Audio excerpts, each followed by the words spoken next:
जय माता दी दोस्तों। तो नवरात्रि की व्रत कथा माँ शैलपुत्री की कथा हम प्रारंभ करते हैं। पहला नवरात्रा। नवरात्रि के पावन पर्व में माँ दुर्गा के 9 स्वरूपों की पूजा की जाती है।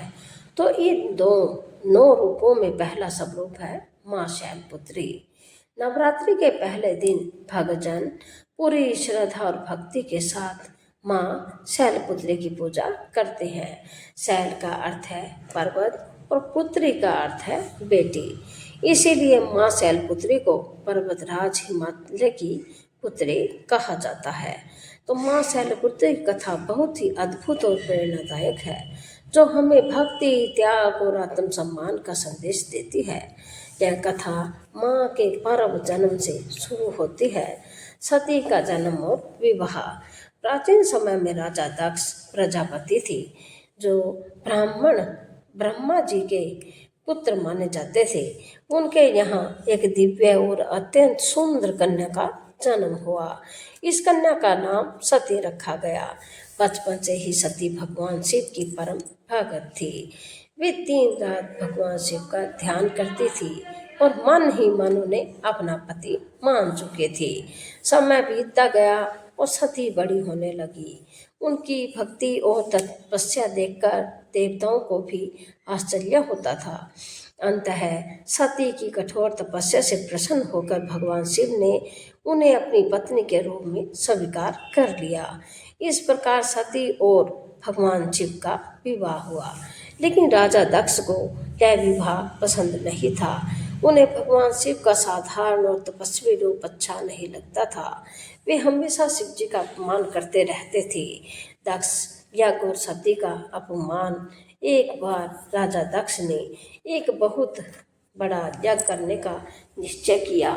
इस यज्ञ में उन्होंने सभी देवताओं, ऋषियों और राजाओं को निमंत्रण दिया, लेकिन भगवान शिव और सती को जानबूझकर आमंत्रित नहीं किया। जब सती को इस यज्ञ के बारे में पता चला, तो उन्होंने भगवान शिव से वहां जाने की इच्छा प्रकट की। लेकिन भगवान शिव ने उन्हें समझाया कि जहाँ सम्मान न हो, वहाँ जाना उचित नहीं होता।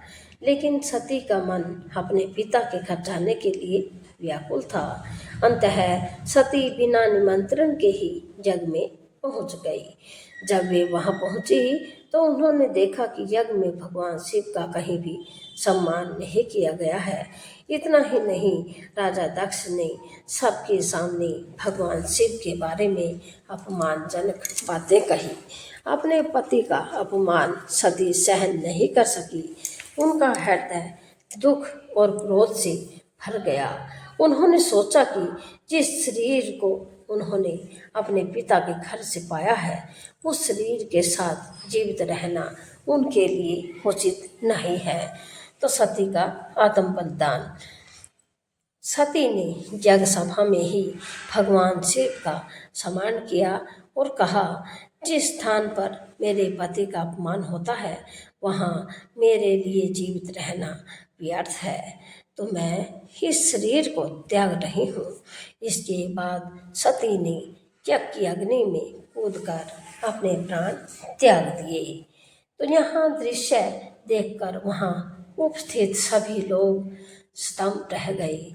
जब भगवान शिव को इस घटना का पता चला, तो उनका क्रोध भयंकर रूप धारण कर गया। उन्होंने अपनी जटाओं से वीरभद्र नामक एक शक्तिशाली योद्धा को उत्पन्न किया। तो वीरभद्र ने यज्ञ को नष्ट कर दिया और राजा दक्ष को भी दंड दिया। भगवान शिव सती के शरीर को लेकर पूरे ब्रह्मांड में विचरण करने लगे।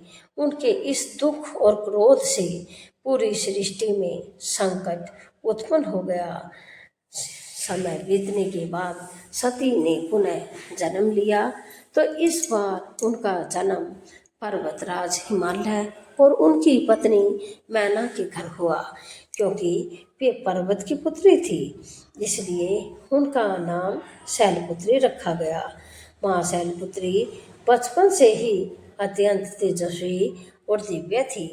उनके भीतर अत्यंत अद्भुत शक्ति और पवित्रता थी। जैसे जैसे वे बड़ी होती गई, उनके मन में भगवान शिव के प्रति वही प्रेम और भक्ति जागृत होने लगी जो उनके पिछले जन्म में थी। तो शैलपुत्री जब युवा हुई तब उन्होंने भगवान शिव को पुनः पति रूप में प्राप्त करने का संकल्प लिया। तो इसके लिए उन्होंने कठोर तपस्या शुरू की। उन्होंने कई वर्षों तक कठिन साधना की, कभी केवल फल खाकर, कभी केवल पत्तों पर जीवन बिताकर और कभी बिना भोजन के भी उन्होंने तप किया। उनकी इस कठोर तपस्या से देवता भी चकित हो गए। अंततः भगवान शिव उनकी भक्ति और तपस्या से प्रसन्न हुए और उन्हें अपनी पत्नी के रूप में स्वीकार कर लिया। तो इस प्रकार शैलपुत्री का विवाह पुनः भगवान शिव से हुआ। माँ शैलपुत्री का स्वरूप अत्यंत शांत और दिव्य माना जाता है। वे बैल नंदी पर सवार रहती हैं। उनके दाहिने हाथ में त्रिशूल और बाएं हाथ में कमल का फूल होता है। तो उनका यह स्वरूप शक्ति, धैर्य और दृढ़ संकल्प का प्रतीक है। वे भक्तों को जीवन में स्थिरता, साहस और आत्मविश्वास प्रदान करते हैं। तो नवरात्रि में माँ शैलपुत्री का महत्व। नवरात्रि के पहले दिन माँ शैलपुत्री की पूजा की जाती है। तो इस दिन भक्तजन व्रत रखते हैं और माँ का ध्यान करते हैं। ऐसा माना जाता है कि माँ शैलपुत्री की पूजा से जीवन में नई ऊर्जा और शक्ति का संचार होता है। तो योग शास्त्र के अनुसार माँ शैलपुत्री का संबंध मूलाधार चक्र से माना जाता है। यह चक्र स्थिरता और जीवन की आधार शक्ति का प्रतीक है। तो कथा से हम मिलने वाली शिक्षा क्या है? माँ शैलपुत्री की कथा हमें कई महत्वपूर्ण शिक्षाएं देती है। जैसे आत्मसम्मान सबसे बड़ा होता है। सच्ची भक्ति और तपस्या से भगवान अवश्य प्रसन्न होते हैं। कठिन परिस्थितियों में भी धैर्य और विश्वास बनाए रखना चाहिए। तो जीवन में शक्ति और साहस का महत्व बहुत बड़ा है। तो माँ शैलपुत्री केवल शक्ति की देवी ही नहीं है, बल्कि वे दृढ़ संकल्प, भक्ति और आत्मसम्मान की प्रतीक भी है।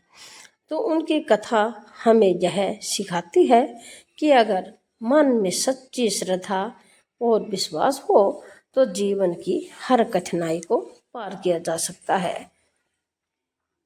तो नवरात्रि के पहले दिन माँ शैलपुत्री की पूजा करके भक्त अपने जीवन में सुख, शांति और समृद्धि की कामना करते हैं।